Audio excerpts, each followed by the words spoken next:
সুপ্রিয় ভিউয়ার্স আসসালামু আলাইকুম। আনান্তিস কিচেন ফেস্টিভ্যাল থেকে আমি তাহমিনা সুচি আবারও সবাইকে একবার স্বাগত জানাচ্ছি।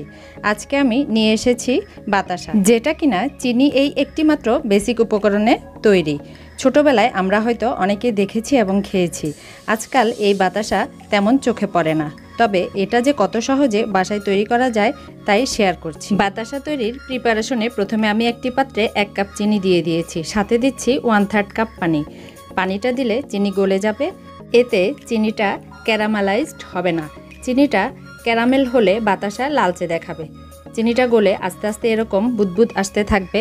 শিরাটা আরও কিছুক্ষণ জাল করে নিচ্ছি, তবে চুলা থাকবে মিডিয়াম লো হিটে।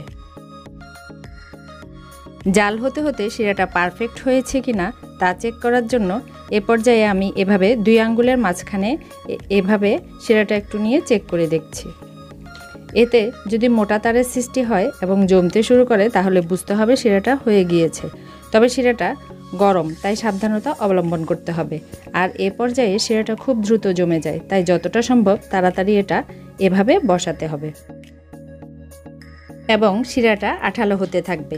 আর এরই ফাঁকে আমি যে পাত্রে বাতাসাটা বসাবো সেটা রেডি করে নিচ্ছি। এরকম একটি পেপারে আমি তেল ব্রাশ করে নিচ্ছি, আপনারা চাইলে যে কোনো মোল্ডে বসাতে পারেন। আমি আমার কাঁচা হাতে এবড়ো থেবড়ো বাতাসা বানিয়ে নিচ্ছি। আমি চামচ দিয়ে এভাবে দিচ্ছি এবং অন্য পাত্রও সেট করে নিয়েছি। এটা দিতে দিতে হাঁড়িতে জমে গেলে আবার একটু পানি দিয়ে জাল করে আঠালো হলে আবারও দ্রুত বাতাসার শেপে গড়িয়ে নেবেন। বাতাসা যে পাত্রে বসাবো সেটা আগে থেকে রেডি করে রাখতে হবে, কারণ এই মিশ্রণটা খুব তাড়াতাড়ি ঘন হয়ে যায়। মোটামুটি আধা ঘন্টার মধ্যে এটা জমে যাবে। এগুলো খুব ইজিলি উঠে যাচ্ছে।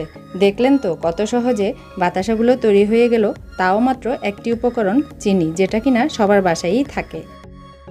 বাতাসা তৈরির পুরোটা সময়ই আমার ছেলে আমার সাথে থেকে অনেক এনজয় করেছে। আশা করছি আজকের এই সহজ রেসিপিটা অবশ্যই আপনাদের সবারই ভালো লাগবে, আর ভালো লাগলে বাসায় ট্রাই করতে পারেন। আবারও নতুন আরও একটি রেসিপিতে কথা হবে। ততক্ষণ পর্যন্ত সবাই অনেক বেশি ভালো, সুস্থ ও নিরাপদে থাকবেন। আজকের মতো আল্লাহ হাফেজ।